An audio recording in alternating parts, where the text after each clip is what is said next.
Chris for this amazing introduction. I hope I can keep up to all this.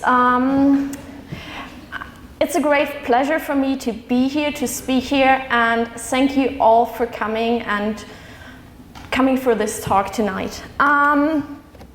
Let's dive right into things. I've nothing. Give me back my money. I don't want to die in prison. I am no thief. This is not the news from TV. It's actually voices recorded on clay 3,000 years ago in ancient Mesopotamia. I will talk today on the area of Babylonia, which is roughly modern-day Iraq, and I will talk about a period of the 13th century, which is, just to give you a rough idea, when Ramesses II ruled in Egypt, when the Hittites were very prominently situated in Anatolia, and when the Assyrians just started to emerge at the northern border of Babylonia. The period I'm focusing on, and Chris told you that, is that of the Kassite dynasty, foreign rulers who really ruled Babylonia for over 400 years. I will focus today mainly on records coming from two cities, Nippur and Ur, both in southern Iraq. And if you would dare to visit both cities today, what you would see is, at first glance, those massive temple towers really dominating the otherwise flat landscapes. This is not by accident, because those temples, both cities were dedicated to major deities of the Babylonian pantheon. One is for Sin, the moon god, is for Ur, the moon god Sin, and in Nippur we have Enlil, who was the head of the pantheon. Therefore, Nippur always occupied a special place in the Babylonian history. Nippur also occupies a special place in the heart of all of us from the OI, because it's one of our signature excavations in Iraq.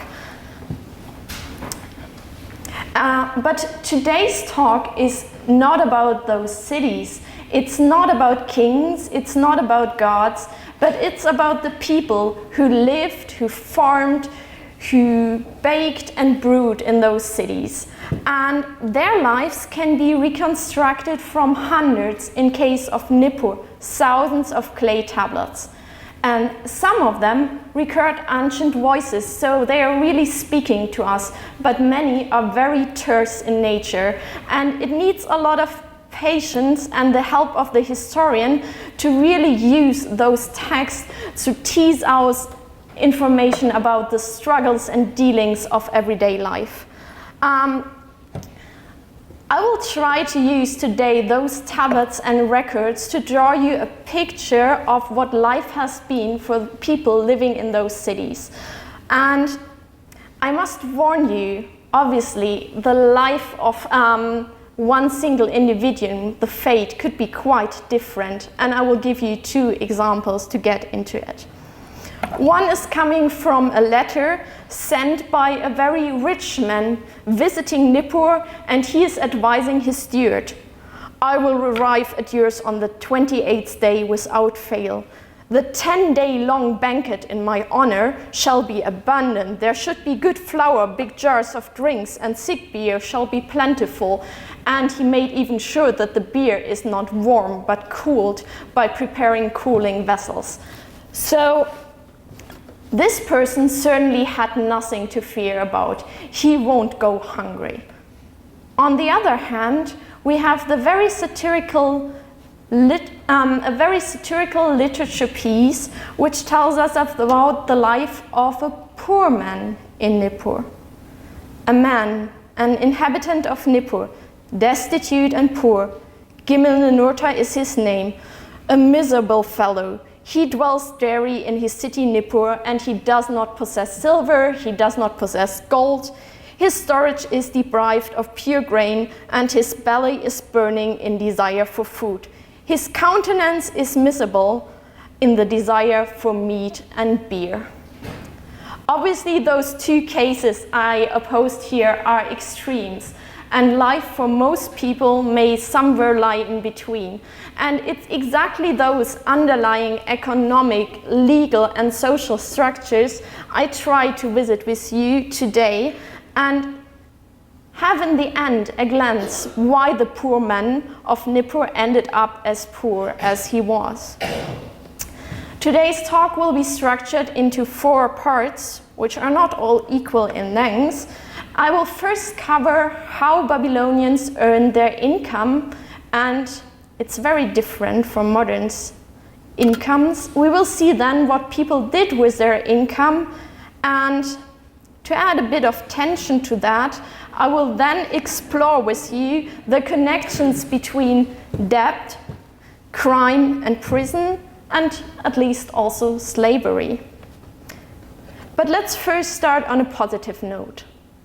Let's look into what sources of income most of the Babylonians had. Harvest time in July-August was certainly one of the most important times in the economic life of every Babylonian. It was a time when happy harvest songs were sung on the fields. It was a time when stale grain was replaced by the new harvest. People were happy, and then tax collectors entered their villages and starting to take away some of their income. And this brought in place what we call the basic redistributive system, where this barley collected as taxes were brought to the big temple and palace household, where it was then given to other people in form of provisions and compensation. And you may have guessed it from my talk already, most people in Babylonia did not get any income transferred on their bank accounts, but what they got is they were paid in kind, mostly in barley. And Babylonians were very thorough in bookkeeping, so as a historian I can nearly trace every step the barley takes on its way from a small village to the workers. And the first document I'm confronted with is those tax records. And I know you don't like tax records, but I like them because they tell us a lot. They function like modern Excel sheets, and each row is corresponding to one taxpayer. They tell us what people farmed, barley mostly, but also wheat, peas, and other things. And they tell us, and that's really important for me, what, for example, a landowner could earn from his land. So I picked one as an example who has a rather small plot, and he yielded 1,800 liters of barley, and then he had to pay a hefty income tax of 40%. So all he was left with was an income of roughly 1,100 liters. So is this a lot? It would have been enough to serve him, a small family, and leave some wiggle room for investments, as we will see. The first important social relationship created here is that between the landowners paying taxes to palaces and temples. And they had even a rationale behind why they're paying their taxes. It was mainly to provide food for the gods, which was, according to Babylonian mythology, the purpose of mankind. In reality, you can imagine that they mostly provided food for governors, administration, and for the temple priests. The next record we see is that those barley is then transported from the villages per boat to cities like Nippur, where it's then served as supplies for food production and also as rations for the workers. Assyriologists are obsessed with rations, which is a fancy term for compensation for workers. What we see, and you see another huge Excel sheet, which has records about the monthly rations for 45 people. And those people include all the typical craftsmen you can imagine, bakers, brewers, millers, but also weavers, carpenters, and so on. And most of them really depended from those bigger households who paid them compensation. And the height of their compensation depended on their sex. Males got paid 60 liters per month, while females, also working full-time, only got 40 liters. The first income gap we know in history. And this comes then only for a male worker to a roughly income of 700 liters a year. But, and that's always surprising for me to see, if someone of this worker had like family, and for example, this one had a wife and a small baby, they really paid extra compensation for those people, which is some sort of the first benefits we see. So we can see that a family is coming out with roughly 1,000 liter, much more or less what our landowner got from his land. So the second relationship we see here is between the palace and the temple and those workers. And this is the whole basic system, and it's not really exciting, or it wasn't really exciting for me until I discovered something was very odd. And that had to do with timing and where the barley was. So harvest is happening in Babylonia mostly yearly, and we always saw that our workers are paid like monthly. This would mean that a lot of barley is stored in those palaces and temple households. But in recent years, archaeologists really questioned this idea. They told us, yes, we find small functional storage, but we don't find those big storage facilities for thousands and thousands of liters of barley. So I told them, well, you must be wrong, or are my texts wrong? So I started looking again into those records who really record when the barley is given to the people. And I discovered something very odd. We can find those documents very easily because they have something what we call check marks, which is tiny holes on the document. You can easily see them even without reading cuneiform. And what those check marks are, every time a worker gets his ration, the scribe makes a check mark. And we actually see that those check marks and the text with the check mark are not monthly texts, but rations are given in this weird amounts of 3 to 6 months. Imagine getting paid only every third month.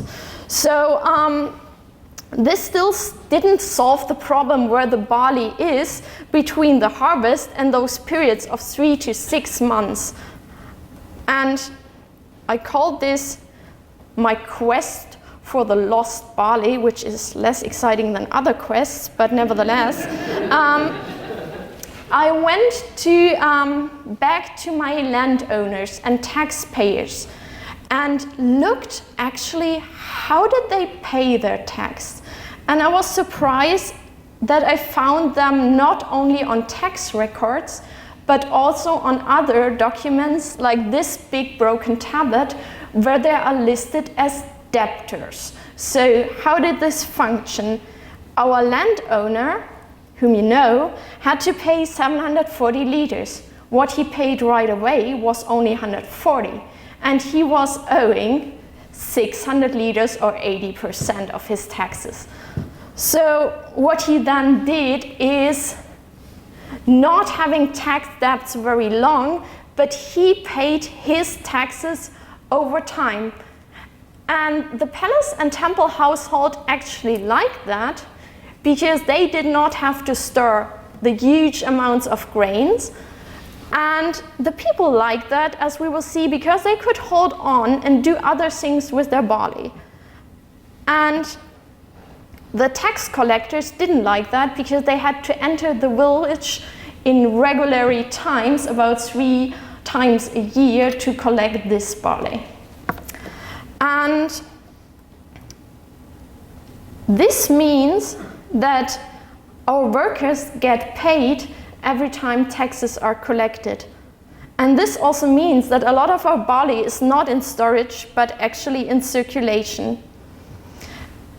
This also means that we have a second relationship between landowners and palace and temple, and this is the relationship between debtors and creditors, which certainly helped to bound those people economically together. And the landowners were not the only ones who were in debt. Actually, the big household gave credits to many more people.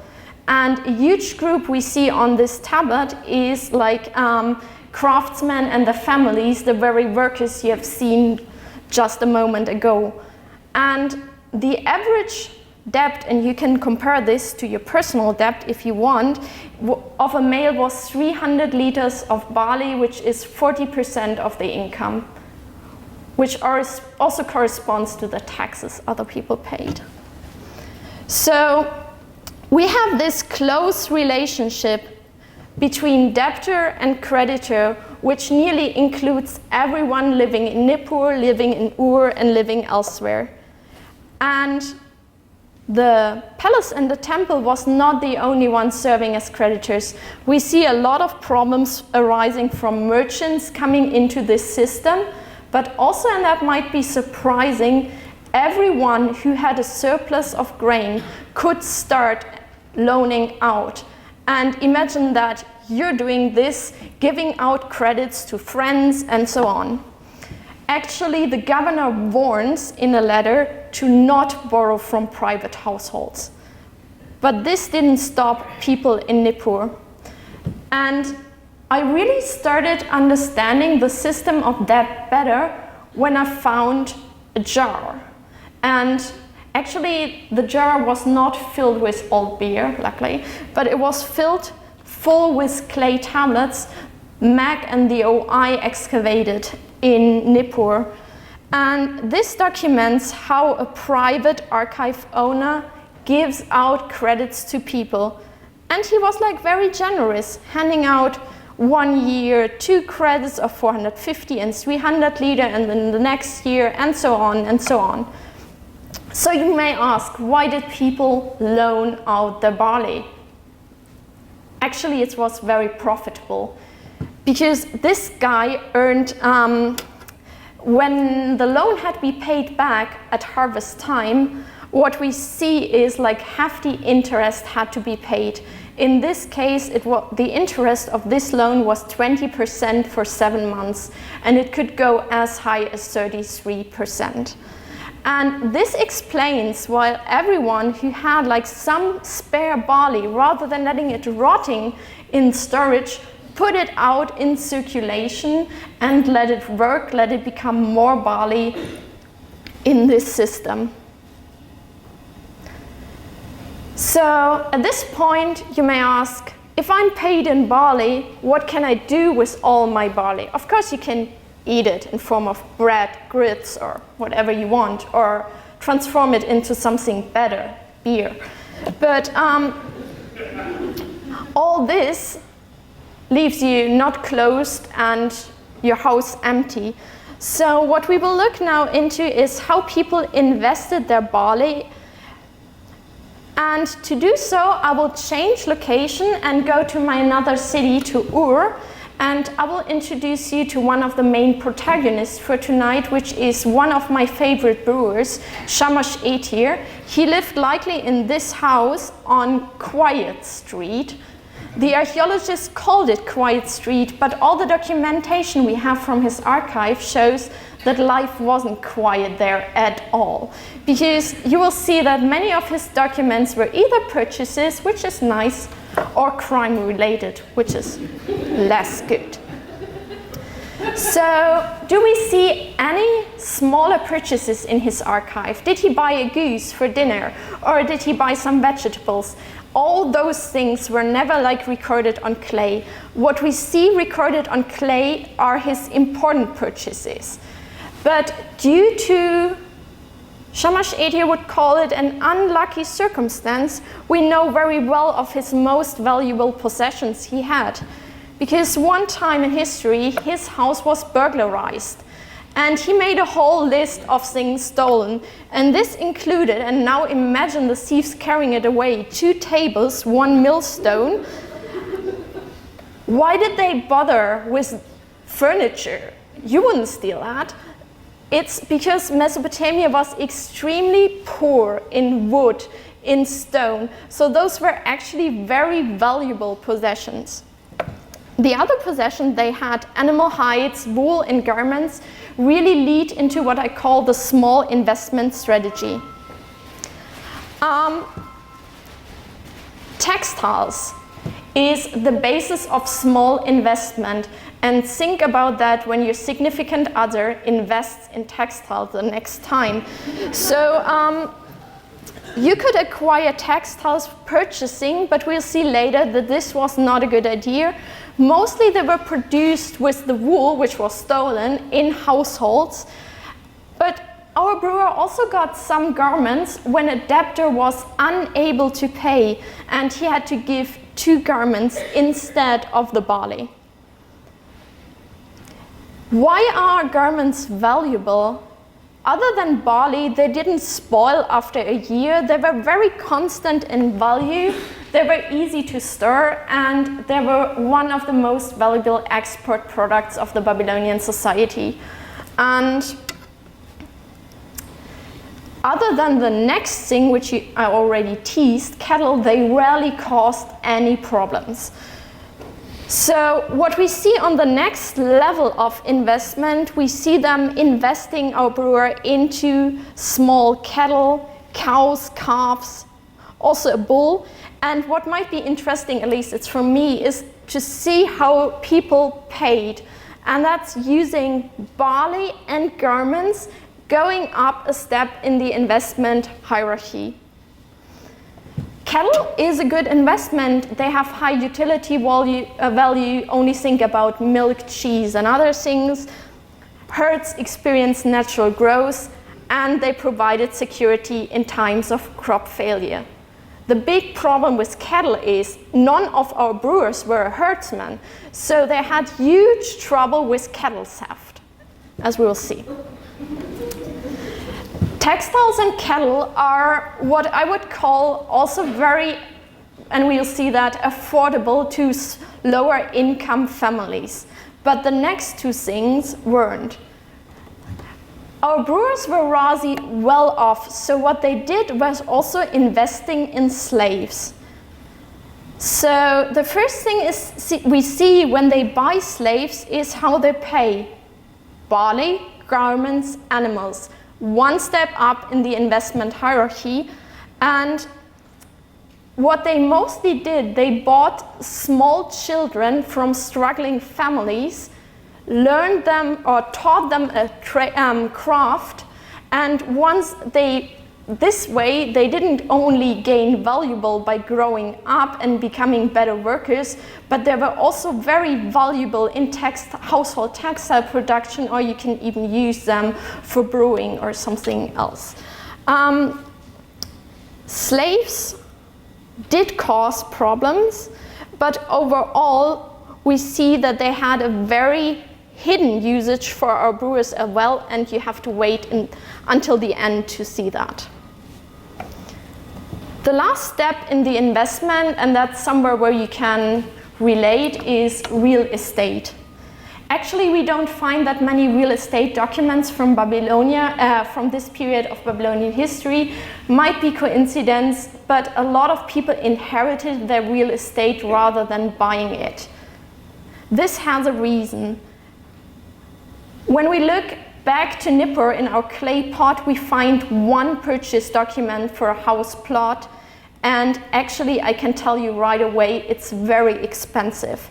So the plot has a site of over 7,000 square foot, and its price is given in gold. Also, we know from the many examples you've seen them that they likely paid it in barley and other goods. So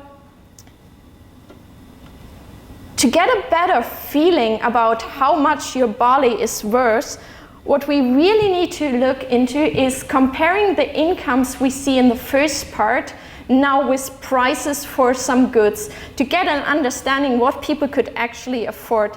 And when we look into garments compared to those small incomes of 700 to 1,100 liters, you see that garments are exorbitantly expensive, but wool is not. And that's why we see a lot of household production. The other thing we see is sheep, calf, and an ox are running around 150 liters for a sheep, going up to 900 liters of barley for a well-trained plough oxen. So how could people with those small incomes ever afford those things? Well, remember the credits they took out, the loans they took out, and this pretty much matches such smaller investment you can see. Let's look on the other side. A baby slave, 900 liter going up to as much as 3,000, and real estate could go up in the 10,000s of liters. So how, even if we assume that this is like the lower income category, and it certainly is, how could people ever afford things like slaves or real estate? And the answer is the same as today. It's credit purchases. So people bought on credit. And many of my Assyriological colleagues would deny that this has actually happened. But especially from the archive in Ur, we have very good evidence for credit purchases. And I will give you an example how this actually worked. One of our brewers bought something valuable from the sum. It's likely real estate. Then he did a first payment, 2 cows. A bit later, he paid a garment and a jar of beer. He was a brewer after all. And then third payment, even better, was only beer. And so it goes on, and really much time passes. We don't know, this tablet is broken, we don't know how much time passes here. But from other tablets, we know that those payments could go over years into decades. And in this case, the seller actually died and the last payment was made to his son. So the second thing I want you to take away from tonight's lecture is to see that those strong relationships between debtors and creditors can be established by loans, but also by those credit purchases you've seen. And while you perhaps cannot imagine buying a house and then delivering beer to someone for years, the idea of credit purchase is something which obviously survived the centuries. Okay. Let's spice things up a bit. So far, everything was so good for our brewer. Shamash-Etir invested in all those amazing things, but more money, more problems, and it really led to some things, and I already mentioned it, cattle theft. At one point, our brewer lost 3 oxen, and what did he do? Something typical for a Babylonian in this period. He didn't go to the authorities, but he set out to get his cattle back. So the first oxen he actually seized from the thief's herd. And the thief, apparently cooperative, gave him a second oxen. But the problem was the thief owed Shamash-Etir still an oxen and did not have one, likely had sold him or eaten him or whatever. Important point, we see a third way to establish this credit relationship, which is compensations and fines. And in the end, it mattered very little how the credit-debtor relationship was established as long as the creditor was able to pay. What happened if he couldn't?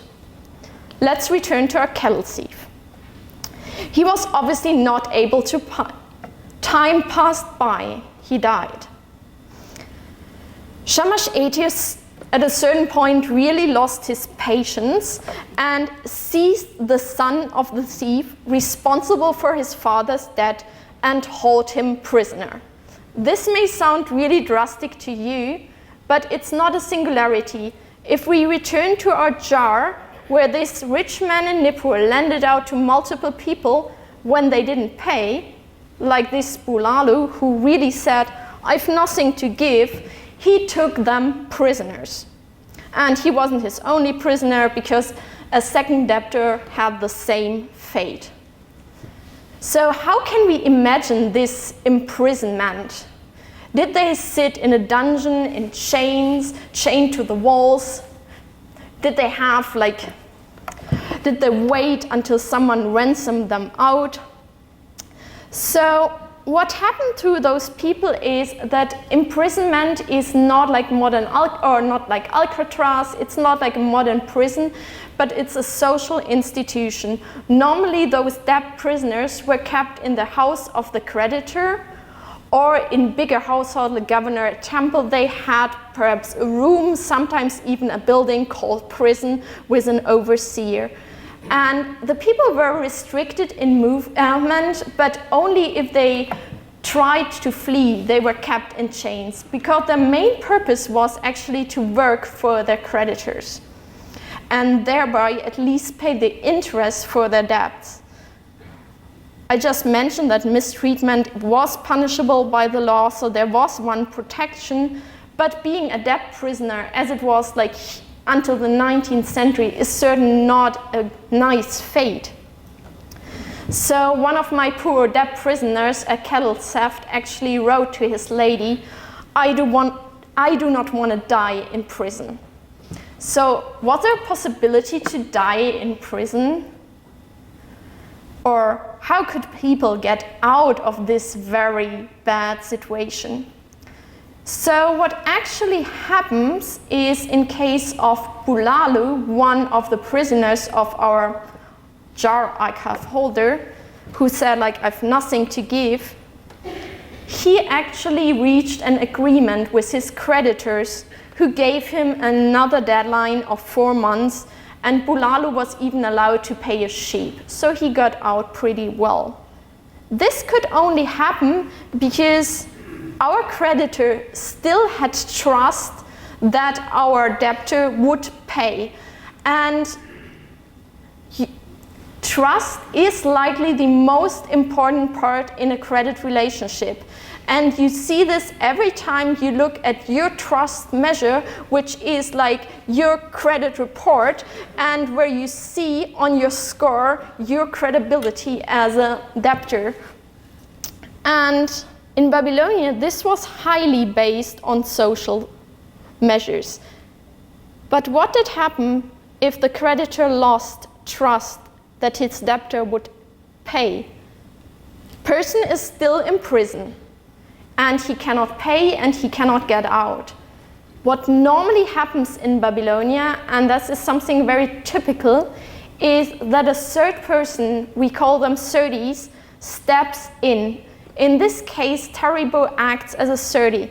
And at least in the earlier times, to become a Serdi, you had to strike your own head, symbolizing that you take over this like important relationship.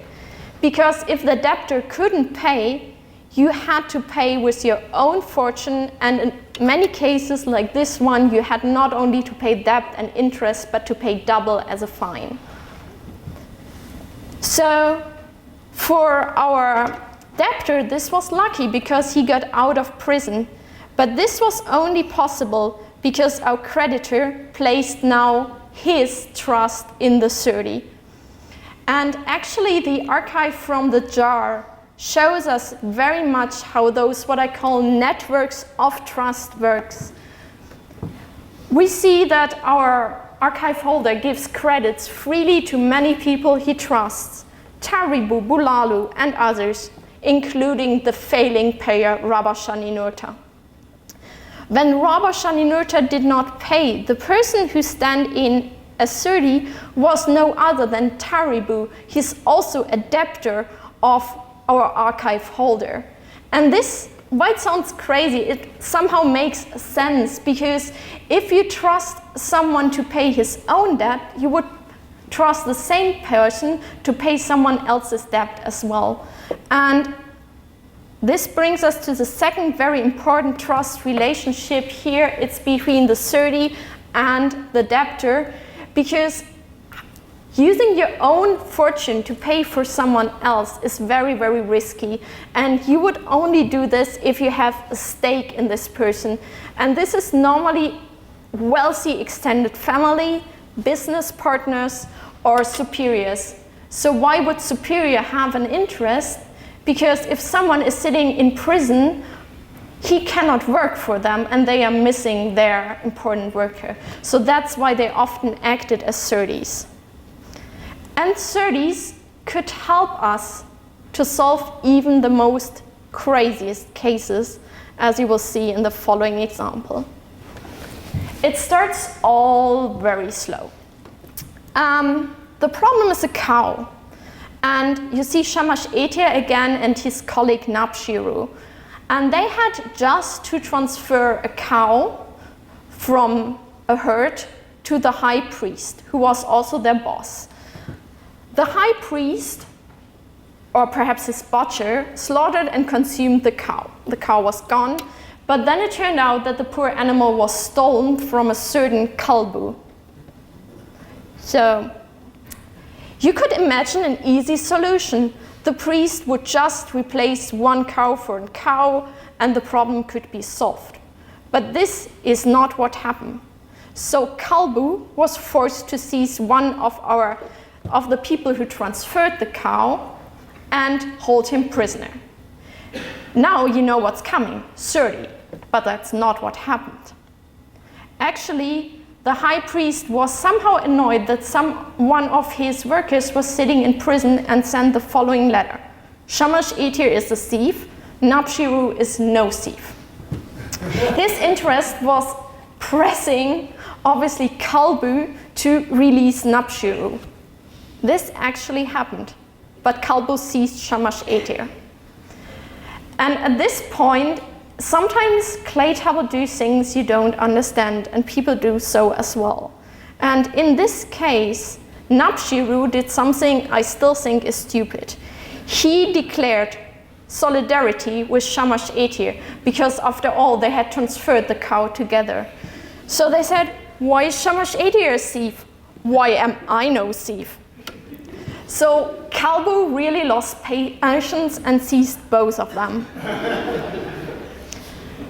The situation is deadlocked. Shamash Etir and Nabshiru are in prison. The high priest is lacking his workers and is unwilling to pay.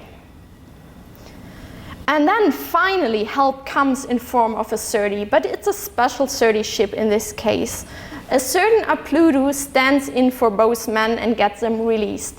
But he's not acting as a family member, he's acting for the governor, which was the highest juridical authority in Ur, really trying to resolve this problem because he could have influence on the temple households.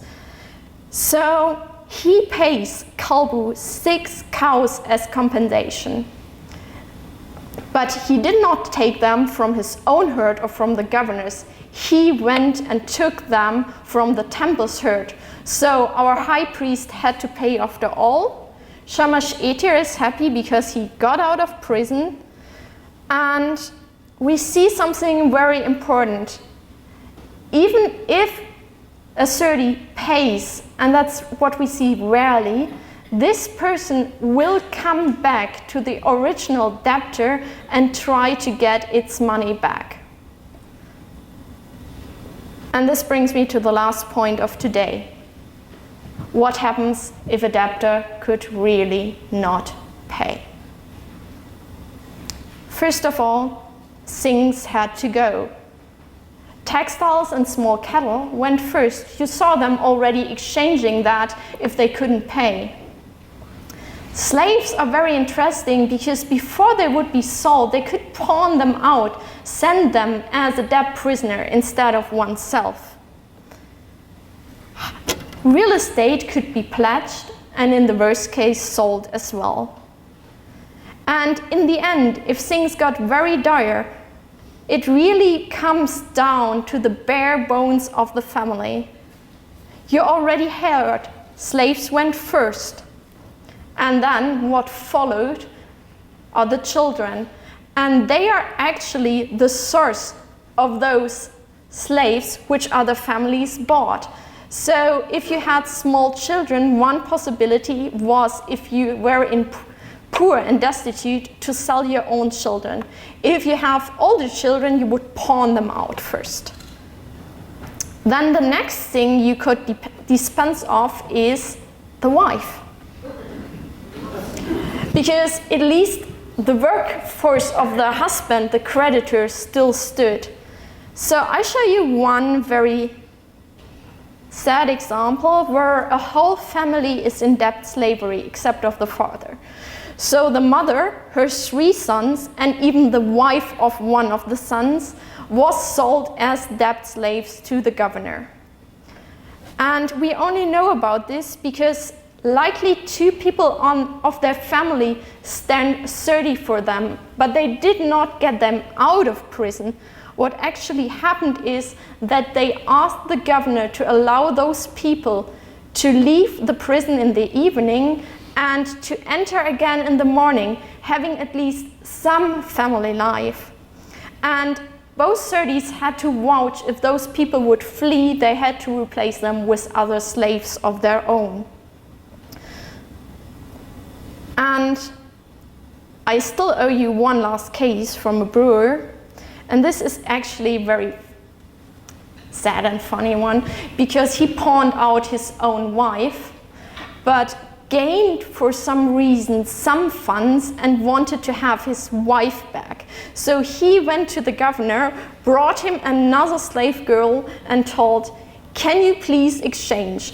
And the governor had no interest in changing his valuable textiles worker, other than it was the wife of one of his temple brewers. But this brewer was actually lucky, and our governor agreed to the exchange. And this happens because there is one last thing. Even if things got very dire, what people and the governor and even the king tried is to hold families together, because if you would tear families apart, what often happens is that the debtors fled. So is there any hope if you're in debt prison and if nobody pays for you, no 30 comes up? The last hope is the king, and we see the Babylonian kings giving what they called Edicts of Mercy from time to time, where debt slaves were allowed to return to their former status, a notion you may know from the Bible and from elsewhere. But in the Kassite period, 400 years, we know about one such edict. This again might be coincidence. But if I look back on what I see on my records, is actually that most people were able to pay their debts. And this is because credit was given responsibly based on social networks, those networks of trust. And those networks of trust normally prevented that a lot of people ended into debt slavery. So other than we think, debt slavery may actually be a very limited problem. The poor man of Nippur. So was he ending up as a debt slave? Did he sell himself? That's a possibility. But no. He actually did something you can now understand. He took off his last spare garment, slightly used, went on the market and bought a goat. What did he do with the goat? Well, he could eat it, but then he would starve 10 days later. No, he took this goat and set out on an epic quest to regain the trust of his citizen. And this quest involved a pint of beer, a very angry mayor, and an epic revenge. But this is not today's tale, so I thank you for your attention.